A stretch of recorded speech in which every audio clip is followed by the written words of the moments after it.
اللہ تعالیٰ نے ایک سورت قرآن مجید میں ایسی رکھی ہے سورہ رحمان کی، اسے خوب سجایا ہے. اس میں الفاظ کا در و بست، اس کا اپنا ایک ڈیوائن میوزک ہے. وہ تو اللہ تعالیٰ قراء جو ہے خاص طور پر مصر کے قراء، اللہ تعالیٰ ان پر رحمت نازل فرمائے، ان کی خطاؤں سے درگزر کرے. جس طرح قرآن کے انٹرنسک میوزک کو انہوں نے واضح کیا ہے. واقعہ یہ ہے کہ اگر یہ لوگ نہ ہوتے، شیخ عبد الباسط محمد عبد الصمد، شیخ محمود خلیل الحسنی، یہ لوگ کہ جنہوں نے قرآن کے اس غنا میوزک، یہ لفظ جو ہے آپ حیران نہ ہو کہ میں یہ کوئی شاید توہین کر رہا ہوں قرآن کی، حضور نے یہ لفظ استعمال کیا ہے. تغنو، اس قرآن کو اچھی سے اچھی خوشلحانی کے ساتھ پڑھو. من لم یتغن بالقرآن فلیس منا، جو قرآن کو بہتر سے بہتر انداز میں، اچھی سے اچھی آواز میں، خوشلحانی کے ساتھ پڑھنے کی کوشش نہیں کرتا، وہ ہم میں سے نہیں. بلکہ ایک مرتبہ حضور رات کے وقت آپ گشت پر تھے اپنے ساتھیوں کے حالات معلوم کرنے کے لیے. حضرت ابو موسیٰ اشعری رضی اللہ تعالیٰ عنہ ایک صحابی ہیں، ان کے گھر کے پاس سے گزر ہوا، وہ رات کو تہجد پڑھ رہے تھے، کھڑے ہوئے کیف کے عالم میں قرآن تلاوت کر رہے ہیں. حضور کو بہت پسند آئی ان کی قرات، کافی دیر تک وہاں کھڑے سنتے رہے. اب انہیں کیا پتا کون سن رہا ہے. بالکل اسی طرح سمجھ لیجئے ایک بات یاد آئی ہے. حضور فرماتے ہیں کہ جس طرح کان لگا کر اللہ قرآن کو سنتا ہے، کسی چیز کو نہیں سنتا. ہمیں نظر نہیں آتا نا، ہمیں معلوم نہیں ہے. ہم قرآن پڑھ رہے ہیں تو سننے والا کون ہے؟ سب سے زیادہ کان لگا کر خود اللہ. یہاں اس لیے مجھے یاد آیا کہ ابو موسیٰ اشعری کو کیا پتا تھا کہ کون سن رہا ہے. وہ اپنی کیفیت میں نماز میں تہجد میں قرآن کی تلاوت کر رہے تھے. اور ظاہر بات ہے ان کے گھر ایکڑوں میں بنے ہوئے نہیں تھے، ایک ایک کمرہ، ایک ایک کوئی حجرہ، ایسے تو گھر تھے نا صحابہ کے. لہذا حضور پاس سے گزرے، آواز آئی، کافی دیر سنتے رہے. اس کے بعد آپ تشریف لے گئے، صبح فجر میں ملاقات ہوئی تو حضور نے تحسین کے انداز میں فرمایا، یا ابا موسیٰ انک قد اوتیت مزمارا من مزامیر آل داؤد. اے ابو موسیٰ، تمہیں تو آل داؤد کے سازوں میں سے ایک ساز اللہ نے عطا فرما دیا. جس طرح حضرت داؤد، لہن داؤدی مشہور ہے کہ جب وہ پچھلے پہر رات کو حمد کے ترانے الاپتے تھے، قرآن میں ہے کہ پرندے شامل ہو جاتے تھے ساتھ، اور پہاڑ وجد میں آتے تھے، پہاڑ بھی ان کے ساتھ شریک ہوتے تھے. تو جس طرح کا اللہ نے ان کو لہن عطا فرمایا تھا، حضور نے تحسین کے انداز میں فرمایا ہے ابو موسیٰ اشعری، اللہ نے تمہیں بھی آل داؤد کے سازوں میں سے ایک ساز عطا فرمایا. بہرحال قرآن مجید کا جو یہ میوزک ہے، قرآن کے الفاظ کا جو حسن ہے، جہاں تک حسن معنوی ہے وہ تو ہر لفظ میں ہے، لیکن یہ حسن ظاہری، حسن صوتی، حسن لفظی، یہ اپنے کلائمیکس پر آپ کو نظر آئے گا سورہ رحمان. لیکن قرآن میں یہ سورت اس اعتبار سے بھی ممتاز ہے، اس کی 4 آیات پر ذرا توجہ کریں گے، عجیب حقائق سامنے آئیں گے. جہاں یہ قرآن مجید کے حسن صوت اور حسن لفظی کی معراج ہے، وہیں اس کی پہلی 4 آیات میں 4 چوٹی کی چیزوں کا ذکر ہے، سب سے اونچی چیز ہے. پہلی آیت کیا ہے؟ الرحمن. ایک آیت ہو گئی. رحمان کیا ہے؟ اللہ کا نام ہے. کبھی آپ نے غور کیا اللہ کے ناموں میں سب سے پیارا نام کون سا ہوگا؟ رحمان. کیوں؟ اس کا مادہ کیا ہے؟ رحمت. ہمیں سب سے بڑھ کر جس چیز کی ضرورت ہے وہ کیا ہے؟ رحمت خداوندی. نام اچھی طرح سن لیجئے اس حضور کے قول کو. حضور فرماتے کوئی شخص جنت میں مجرد اپنے عمل کی بنیاد پر داخل نہیں ہو سکے گا جب تک کہ رحمت خداوندی دستگیری نہ کرے. کسی صحابی نے بڑی ہمت اور جرأت کا ثبوت دیا کہ پوچھ لیا، کیا حضور آپ بھی؟ جب آپ نے فرمایا کوئی شخص داخل نہیں ہو سکتا جنت میں محض اپنے عمل کی بنیاد پر جب تک کہ رحمت خداوندی جو ہے وہ دستگیری نہ فرمائے. پوچھا گیا کیا آپ بھی؟ آپ نے فرمایا ہاں میں بھی. آپ انداز کیجئے کہ اگر محمد الرسول اللہ بھی رحمت خداوندی کے ضرورت مند ہوں تو تاب دیگراں چے رسد، ہماری تو سب سے بڑی ضرورت رحمت خداوندی. اب یہ رحمت جو ہے قرآن مجید میں اللہ تعالیٰ کی یہ شان 2 الفاظ کے ذریعے سے آتی ہے، رحیم اور رحمان. اور کوئی مادہ نہیں ہے جس سے 2 نام بنتے ہوں اللہ کا، لیکن یہ مادہ ہے واحد رحمت کا کہ جس سے رحمان بھی ہے رحیم بھی ہے. رحیم صفت مشبہ ہے، رحمت دائم ہو جائے گی، مستقل ہوگی تو رحیم کہیں گے. اور رحمان، اس میں رحمت کی ہے وہ شان ہے کہ جیسے ٹھاٹھے مارتا ہوا سمندر ہو، ہیجان کی کیفیت، طوفانی کیفیت. رحمت خداوندی کا طوفانی جوش وہ ہے رحمان. آپ تو رہتے اس علاقے میں ہیں، آپ کو معلوم ہے عرب اگر بھوکا مرا جا رہا ہو تو کیا کہے گا؟ انا جوعان. پیاسا مرا جا رہا ہو انا عطشان.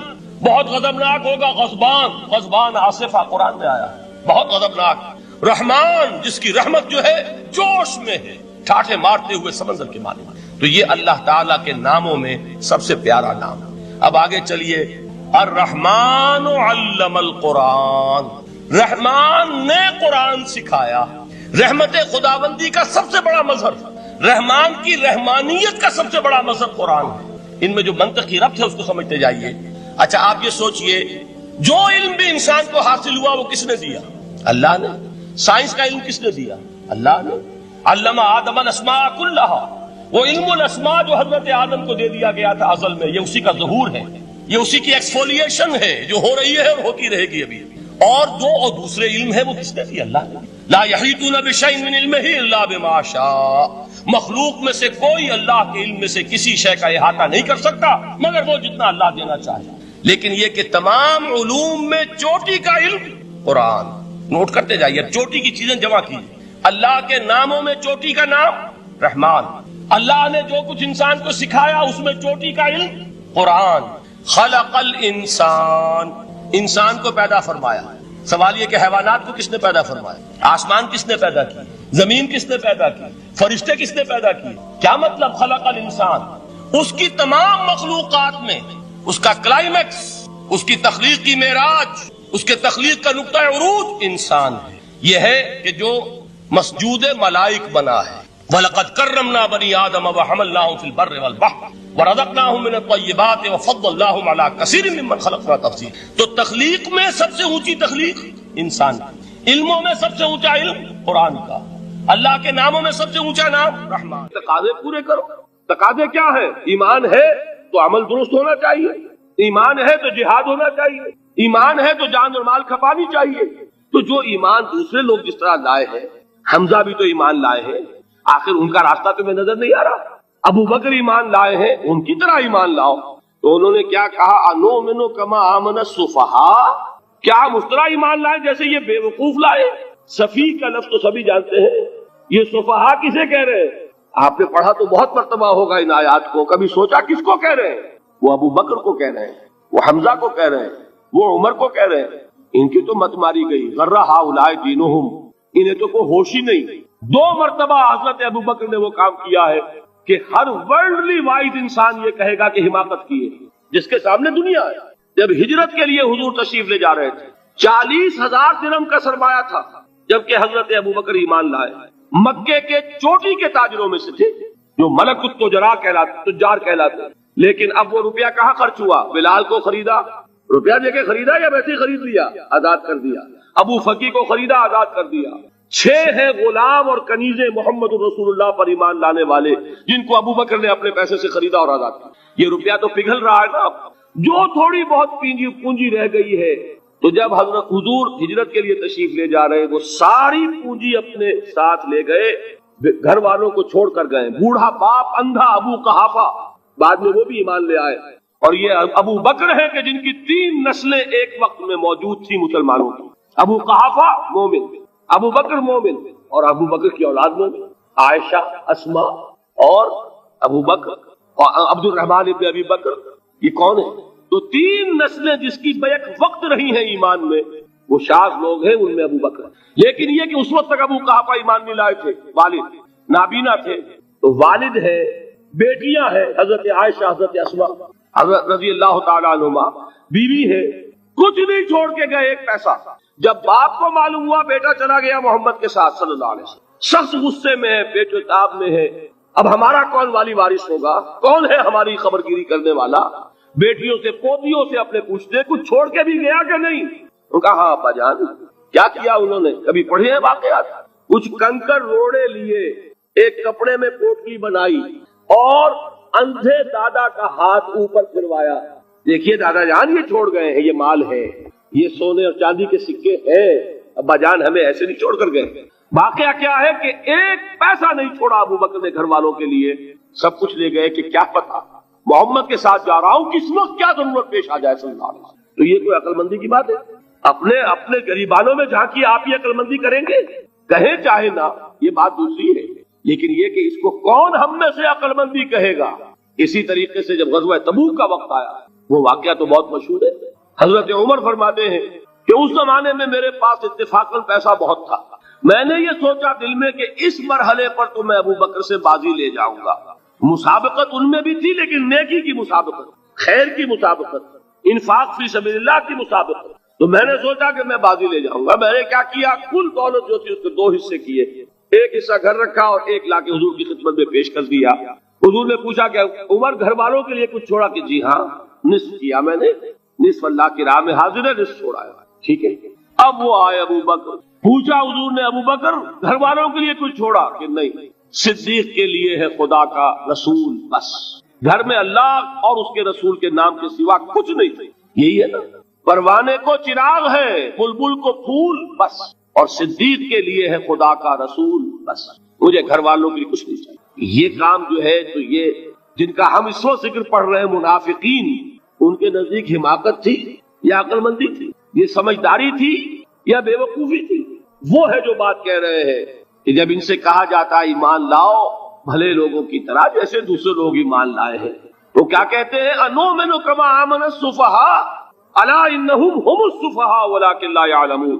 آگاہ ہو جاؤ، اصل احمق یہ ہے، اصل بے وقوف یہ ہے، انہیں نہیں پتا کہ حقیقت کیا ہے، نفع کیا ہے، نقصان کیا ہے۔ وہ جو بات میں نے سورۃ العصر میں بیان کی تھی، والعصر ان الانسان لفی خسر الا الذین آمنوا وعملوا الصالحات وتواصوا بالحق وتواصوا بالصبر۔ جس کے ذہن اور قلب پر یہ صورت کندہ ہو جائے گی، اس کے نزدیک عقل مندی یہ ہے کہ سب کچھ اللہ کی راہ میں لگا دو۔ جس کے دل میں یہ بات بیٹھی نہیں، اس کے لیے عقل مندی یہ ہے کہ بچا بچا کر رکھو، چھپا چھپا کر رکھو، سنبھال سنبھال کر رکھو۔ عقل مندی کا اس میں تقاضا کچھ اور، اس میں تقاضا کچھ اور۔ لیکن یہاں بھی فرمایا وَلَٰكِن لَا يَعْلَمُونَ، انہیں ابھی علم نہیں ہے اس کا۔ اس سے پہلی آیت میں بھی فرمایا وَلَٰكِن لَا يَشْعُرُونَ، انہیں شعور نہیں ہے۔ دیکھیے میں آپ کو بتا رہا تھا، یہ وہ غیر شعوری نفاق ہے، یہ بڑھتا چلا جا رہا ہے۔ پہلے جھوٹا بہانہ تھا، پھر جھوٹی قسمیں ہوئی، پھر دشمنی ہو گئی صادق الایمان، جو جان اور مال لگا رہے ہیں، نچھاور کر رہے ہیں پروانہ وار، اللہ پر، اللہ کے دین کے اوپر نثار کر رہے ہیں اپنے آپ کو، ان سے عداوت، ان سے دشمنی، ان کا بغض، یہ تھرڈ سٹیج تک پہنچ گئے۔ اب بھی وہ اپنے آپ کو منافق نہیں سمجھتے، وہ سمجھتے عقل مند تو ہمیں، یہ تو بے وقوف ہے۔ ہم ہیں اصل میں، بھائی سمجھ کے چلنا چاہیے، تیل دیکھنی چاہیے، تیل کی دھار دیکھنی چاہیے، دائیں بائیں دیکھنا چاہیے، حفاظت کا بھی خیال ہونا چاہیے۔ یہ ساری چیزیں تو عقل مندی ہے نا دنیا کے اعتبار سے، تو وہ تو انہیں بے وقوف سمجھ رہے ہیں، اپنے آپ کو منافق کہاں سمجھیں گے؟ چاہیے، ٹھیک ہے بھائی، دین بھی چاہیے لیکن دنیا کی فکر بھی چاہیے کہ نہیں؟ یہ آپ کہتے ہیں کہ نہیں کہتے؟ یہ تو بات آپ نے بہت دفعہ سنی، بھائی ٹھیک ہے دین بھی ہونا چاہیے لیکن دنیا بھی تو ہونی چاہیے کہ نہیں؟ یہ ہے سمجھ دنیا کی، یہ ہمارے معیارات ہیں۔ یہی وجہ ہے کہ دین ذلیل سے ذلیل تر ہو رہا ہے۔ دین وہ جو میں نے حال ہی کے اشعار سنائے تھے کہ پستی کا کوئی حد سے گزر نہ دیکھے، اسلام کا گر کر نہ ابھر نہ دیکھے، مانے نہ کبھی کہ مد ہے ہر جزر کے بعد دریا کا ہمارے جو اتر نہ دے۔ یہ دریا چڑھا کب تھا؟ جب صحابہ کرام نے وہ فینیٹسزم جس کو آج ہم کہیں گے، اس کا جب مظاہرہ کیا، اس کا ثبوت دیا، دامے درمے سخنے، جان مال تن دھن سب لگا دیا، تو اللہ کے دین میں بہار آ گئی، رونق آ گئی، دین کا غلبہ ہو گیا۔ اور جب ہم اپنے سمجھ کر رکھیں گے تو ظاہر بات ہے کہ اس کا تو پھر جو حشر ہوگا وہ وہی۔ دین میں کمزوری، ہماری دنیا جو ہے پھل رہی ہے، پھول رہی ہے، دین جو ہے وہ کمزور ہوتا چلا۔ یہ ہے تھرڈ سٹیج اس نفاق کی، کہ جس کے بعد اب کوئی امکان واپسی کا نہیں ہے۔ یہ غیر شعوری نفاق، جان لیجئے کہ یہ نہیں ہے کہ ماضی ہی ماضی میں تھا، اب اس کا کوئی امکان نہیں، یہ نہ سمجھیے۔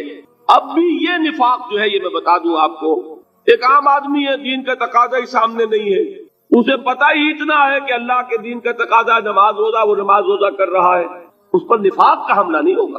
اس کو آپ کہہ دیں کہ اس کی سمجھ کم ہے، اس کا شعور کم ہے، اسے پتہ نہیں ہے، دین کے تقاضوں سے واقف نہیں ہے، وہ بچا ہوا ہے، وہ محفوظ ہے۔ وہ جو میں نے آپ سے کہا تھا پرسوں، اور ایک صاحب نے جواب دیا مجھے بعد میں کہ آج آپ نے جو بات کہی ہے تو کل لوگ کم آئیں گے، آپ نے ڈرا دیا کہ یہ جو تقاضے دین کے سامنے آ رہے ہیں تو اس سے ذمہ داری بڑھ رہی ہے۔ اب جس نے سمجھ لیا ہے پھر پیچھے رہے، وہ نفاق کے خطرے میں ہے۔ جسے سمجھ ہی نہیں ہے وہ پھر بھی کوئی نہ کوئی عذر پیش کر سکے گا کہ اللہ ان مولویوں سے پوچھ جنہوں نے ہمیں بتایا نہیں، انہوں نے تو دین کے تقاضے ہمیں یہ بتائے نہیں، انہوں نے تو ہمیں نور اور بشر میں چکر دے کے لڑائے رکھا، ان سے پوچھ۔ اصل سے مجرم جو ہے وہ یہ ہے، وہ واقعہ یہ ہے کہ کسی درجے میں بچیں گے کہ دین چاہتا کیا ہے، دین کے تقاضے کیا ہے، توحید کی حقیقت کیا ہے، شرک کی حقیقت کیا ہے۔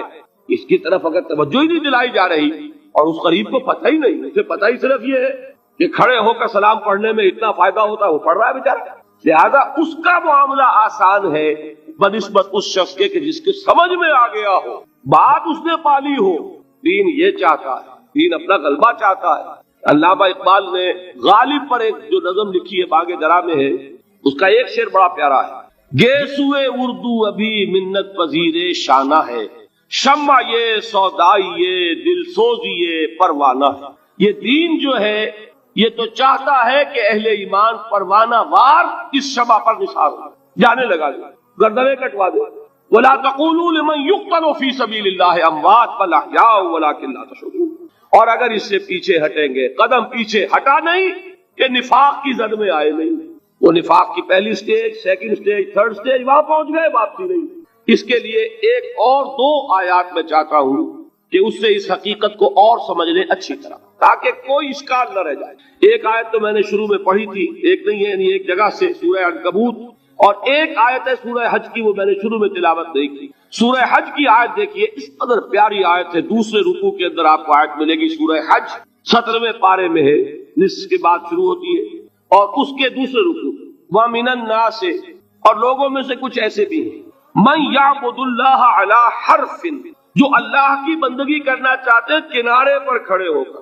ایک ہے منجھار میں کودنے والے کہ ہر جباد آباد ماں کشتی درا انداختے، جیسے کہ طارق نے کیا تھا، ادھر ساحل اندلس پر قدم رکھا، ادھر کشتیوں میں آگ لگا دی، کہ کسی کے دل میں خیال ہی نہ آئے کہ واپسی بھی ہے، کوئی کسی کے ذہن میں سوال ہی پیدا نہ ہو کہ اب گھر واپس جانا ہے۔ طارق چمر کنارے اندلس سفینہ سو، گفتند کارے تو رہے عقل و خرد خطاس۔ دیکھیے وہی عقل اور بے وقوفی والی بات آ گئی، لوگوں نے کیا یہ طارق کیا کیا، عقل مندی کی روح سے تو یہ غلطی کی تم نے۔ عقل تو یہ سکھاتی ہے کہ ذرا سنبھل کر چلو، جذبہ یہ کہتا ہے کہ نہیں، واپسی کا کوئی سوال نہیں۔ اس نے اقبال نے یہی نقشہ کھینچا ہے کہ بے خطر کود پڑا آتش نمرود میں عشق، عقل ہے